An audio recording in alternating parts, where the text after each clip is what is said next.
Okay, well, first thing I will do here is I'm going to share, I'm going to share a Excel screen.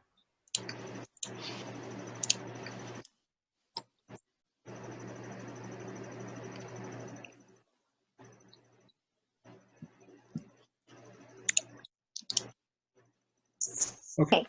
Can you see that screen? Yes. Okay. Yeah. This is a simple screen, and I have this list of things here for a business. And of course, it's some kind of business that you need computers. And I have, and for the restaurant or for a food truck, you have stuff that you need to buy to start. So the first thing is simply a list. You have the name, and you have cost of each thing, and then you're going to need to do a pie chart. I'm going to take away the pie chart. We went over this before, but I'll take away the pie chart. Now, to create this pie chart, I'm going to select first item. Then I'm going to hold the shift. And I've got the column of names. I'm going to hold Control key. First cost, hold the shift. So I've got my two columns, non-adjacent columns selected. And then what I want to do is insert. And I can do a recommended, but what I want to do is a pie chart. And I like the 3D pie charts. So I'll click on it. I get some choices.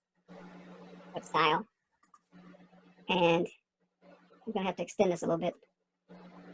And I could either make this on another sheet or keep it on the same sheet, especially since this one's small. Change the title.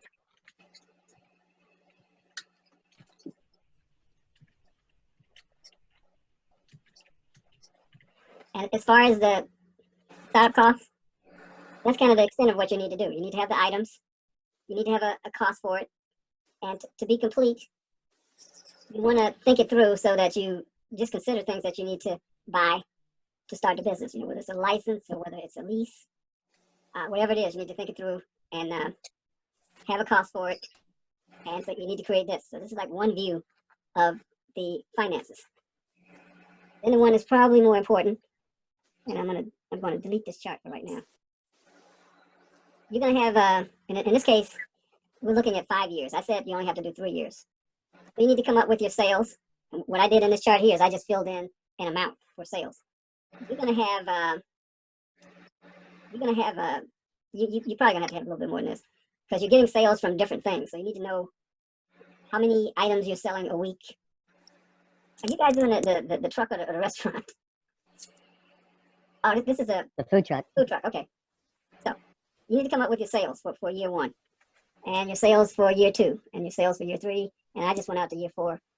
And you need to come up with your expenses. That is, you're running a business, and you're buying things. You're buying food. You're paying for gas. You may be paying for, maybe paying back a loan on the truck. You are paying salaries, so you're gonna be paying for stuff. And you want to make sure that the total for the expenses for year 1 end up getting transferred to this column. And you want to do the same thing for year 2, same thing for year 3. And the way I structured this is I said year 1, year 2 expenses are about the same. Year 3 went up because we're doing more business. And I also have it structured so year 3 you're making a little bit more profit. You got more sales, and the expenses went up a little bit, but profit's about the same. Anyway, I kind of maybe realistically structured it. First year got 25,000, 50,000 the second year, 50,000 second year, fourth year 75, 100,000 by year 5. So it's not unreasonable. You just need to really be able to justify that. Now I can create a cluster chart that shows graphically profit over this period of time, and it's done simply by just selecting the whole chart. I have that selected, and now I want to insert a chart, and I'm going to click on recommended and see what it has. I know I want a clustered column, so I'm going to click on it, and I'm going to do it OK. And guess what? There's a chart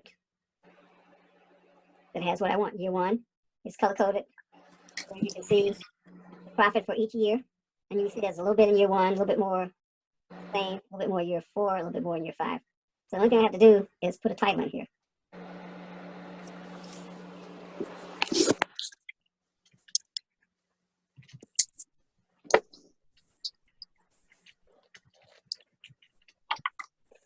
You're gonna have to do a little bit more than this because you're gonna have to know what the expenses are and have a way of getting that total into this column. But if you look at this table, this is basically what it looks like. And this is the kind of chart that you can present at your, when you do your presentation, and it shows how you're gonna make money. So, are there questions about this? Yeah, Mr. Hill. Particularly with the expenses, are you going to require like a second sheet itemizing all the expenses that Okay. shows us how we get to the number? And Yeah, you need to know how you got here. And what most people will do is they will put a formula in here that will sum up all the expenses, let's say for year one. They'll have another section of the sheet where they'll have expenses for each year. And you put in here equal and then a formula that says sum A5 through B12, wherever you keep the stuff. right. So you wanna do that. I didn't want to go through that much effort, but Well, I just wanted to know if that's what was expected from us. That's all. That's what it's because you're gonna want to talk about,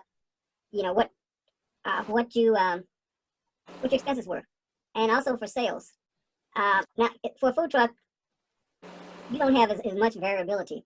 Like in some cases, that there are two lines of business. That they're making money off of one thing or maybe three things.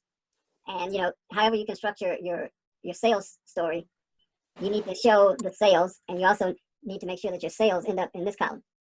But at the end of the day, you end up with something that looks like this. And sometimes some people will have it on one page, or they may have.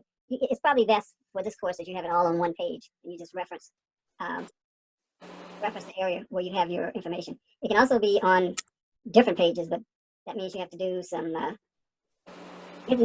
It's a little bit more elaborate, and it's not covered that much in this class. So I'm fine with you putting everything on one page, but ending up with something like this that you create the chart from.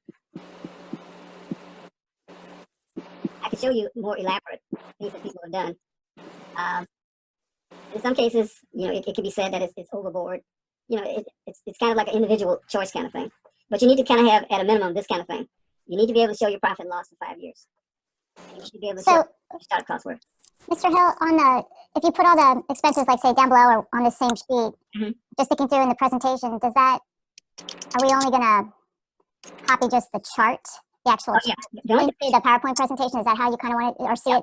Okay. You need to have your PowerPoint. You need to have all your calculations there. But the only thing you need for your PowerPoint is the charts, like the chart for startup costs and the chart for profit and loss. The only thing you need to have on your actual PowerPoint. But you need to have your Excel spreadsheet where you show how you did the work. Okay. That doesn't need to be necessarily shown during the presentation? Now it doesn't, if it helps your presentation, you could show it. Okay. But you don't absolutely have to have it. Okay. When you start doing the presentation, what you're trying to do is connect the dots and make it coherent.